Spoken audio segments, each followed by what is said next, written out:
Hello friends, welcome to knowledge world. આજે આપણે જોવાના છે 1 માર્ચ 2025ના ડેલી કરંટ અફેર્સ. શરૂઆત કરીએ આજના વિડીયોની. પ્રથમ પ્રશ્ન છે, તાજેતરમાં રતન ટાટા એન્ડોમેન્ટ ફાઉન્ડેશનના ચેરમેન તરીકે કોની નિમણૂક કરવામાં આવી છે?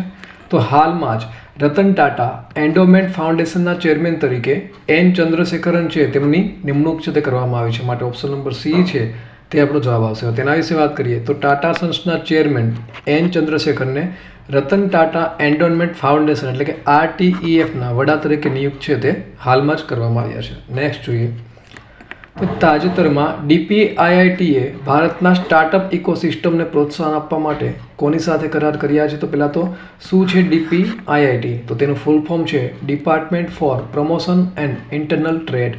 તો હાલમાં જ તેઓના દ્વારા પેટીએમ સાથે કરાર છે તે કરવામાં આવ્યા છે. માટે ઓપ્શન નંબર બી છે તે જવાબ આવશે. હવે તેના વિશે જોઈએ તો DPIIT દ્વારા ભારતના સ્ટાર્ટઅપ ઇકોસિસ્ટમને પ્રોત્સાહન આપવા માટે પેટીએમ છે તેની સાથે કરાર કરવામાં આવ્યો છે. ફૂલ ફોર્મ આપણે હમણાં જોયું કે department for promotion and internal trade. પેટીએમની વાત કરવામાં આવે તો પેટીએમ છે તે બહુરાષ્ટ્રીય નાણાકીય ટેકનોલોજી કંપની છે અને તે ક્યાં સ્થિત છે? તો કે નોઈડા ખાતે તે આવેલી છે, બરોબર. અને 2010માં વિજય શેખર શર્મા દ્વારા તેની સ્થાપના છે તે 197 કોમ્યુનિકેશન હેઠળ કરવામાં આવી હતી. શેના હેઠળ કરવામાં આવ્યું હતું? કે 197 કોમ્યુનિકેશન હેઠળ તેની સ્થાપના છે તે વર્ષ 2010માં વિજય શેખર દ્વારા કરવામાં આવી હતી. ત્યાર પછી જોઈએ તાજેતરમાં કઈ બેંકે 9મી ઇવોલ્વ આવૃત્તિ લોન્ચ કરી છે? તો હાલમાં જ એક્સિસ બેંક દ્વારા આજે ઇવોલ્વ આવૃત્તિ છે તે લોન્ચ કરવામાં આવી છે. માટે ઓપ્શન નંબર સી છે તે તેનો જવાબ આવશે. તેના વિશે વાત કરીએ તો એક્સિસ બેંક દ્વારા બદલાતા વ્યાવસાયિક પરિદ્રશ્યને અનુરૂપ થવા માટે સૂક્ષ્મ, લઘુ અને મધ્ય ઉદ્યોગોને મદદ કરવા માટે આજે ઇવોલ્વની 9મી આવૃત્તિ છે તે લોન્ચ છે તે કરવામાં આવી છે. નેક્સ્ટ જોઈએ તાજેતરમાં વિશ્વ NGO દિવસ ક્યારે ઉજવવામાં આવ્યો? તો હાલમાં 27 ફેબ્રુઆરીના રોજ વિશ્વ NGO દિવસ છે તેની ઉજવણી કરવામાં આવી. માટે option number C is the right answer. તેના વિશે વાત કરીએ તો દર વર્ષે 27મી ફેબ્રુઆરીના દિવસે આજે વિશ્વ NGO દિવસ છે તે ઉજવવામાં આવે છે. શા માટે ઉજવવામાં આવે છે?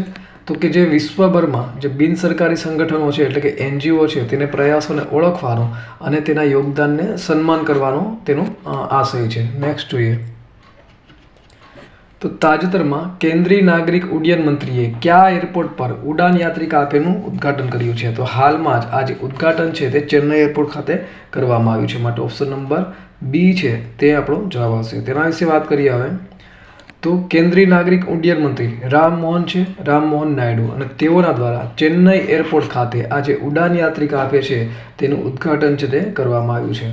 હવે આ બીજી વખત ઘટના બની છે અને આ પહેલાં જે ઉડાન યાત્રિકા આપે છે તેનું ઉદ્ઘાટન છે તે 19 ડિસેમ્બર 2024ના રોજ કલકત્તાના જે નેતાજી સુભાષચંદ્ર બોઝ આંતરરાષ્ટ્રીય વિમાન મથક છે તેમાં સૌ પ્રથમ વખત ઇન ફ્લાઇટ પેસેન્જર કાફે છે તેનું ઉદ્ઘાટન કરવામાં આવ્યું હતું. એટલે આ જે ઘટના છે તે સેકન્ડ નંબરની છે. નેક્સ્ટ જોઈએ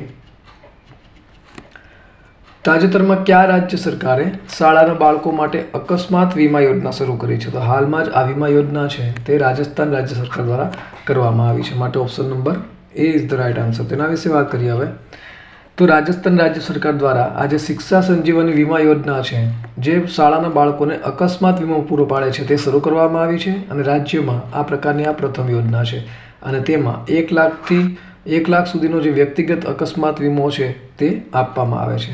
હવે રાજસ્થાન વિશે જોઈએ તો સ્ક્રીન ઉપર તમે જોઈ શકો છો ભારતના નકશામાં આ છે રાજસ્થાનનું સ્થાન જેની રાજ્યનો દરજ્જો છે 30 માર્ચ 1949માં મળેલો હતો. અને ક્ષેત્રફળની વાત કરવામાં આવે તો ક્ષેત્રફળની દ્રષ્ટિએ તે ભારતનું સૌથી મોટું રાજ્ય છે અને બીજા નંબર ઉપર છે મધ્યપ્રદેશ. હવે રાજધાની જયપુર છે. જયપુર એટલે કે ગુલાબી નગરી જેને આપણે પિંક સિટી તરીકે પણ ઓળખીએ છીએ. હવે સૌથી મોટું શહેર પર જયપુર છે. હાલના રાજ્યપાલ છે હરિભાઉ કિશનરાવ બાગડે અને મુખ્યમંત્રી છે ભજનલાલ શર્મા. નેક્સ્ટ જોઈએ તો તાજેતરમાં કયા રાજ્યમાં ન્યોકુમ યુલ્લો ઉત્સવ ઉજવવામાં આવ્યો? તો હાલમાં જ આ જે ઉત્સવ છે તે અરુણાચલ પ્રદેશ ખાતે ઉજવવામાં આવ્યો. માટે ઓપ્શન નંબર બી જવાબ આવશે. તેના વિશે વાત કરીએ તો આ જે છે આ ઉત્સવ તે ન્યસી જાતિનો છે અને કૃષિ ઉત્સવ છે અને તે અરુણાચલ પ્રદેશમાં આ જે ઉત્સવ છે તે ઉજવવામાં આવ્યો. હવે અરુણાચલ પ્રદેશ તો તેનું કેપિટલ કયું છે? તો કે ઈટાનગર છે તે તેનું કેપિટલ છે. હાલના જે CM છે તે છે પેમા ખાંડુ અને જે રાજ્યપાલ છે એટલે કે ગવર્નર છે તે છે KT પટનાયક. અને હાલમાં જ આપણે હમણાં જ જોયું કે 20 ફેબ્રુઆરીના રોજ 20 ફેબ્રુઆરીના રોજ જે અરુણાચલ પ્રદેશ છે તેનો 38મો જે સ્થાપના દિવસ છે તેની ઉજવણી કરવામાં આવી. તાજેતરમાં અવકાશ કિરણોત્સર્ગ પર આંતરરાષ્ટ્રીય રેડિયો બાયોલોજી પરિષદ ક્યાં શરૂ થઈ? તો આંતરરાષ્ટ્રીય રેડિયો બાયોલોજી પરિષદ છે તે હાલમાં નવી દિલ્હી ખાતે શરૂ થઈ છે. માટે option number B is the right answer.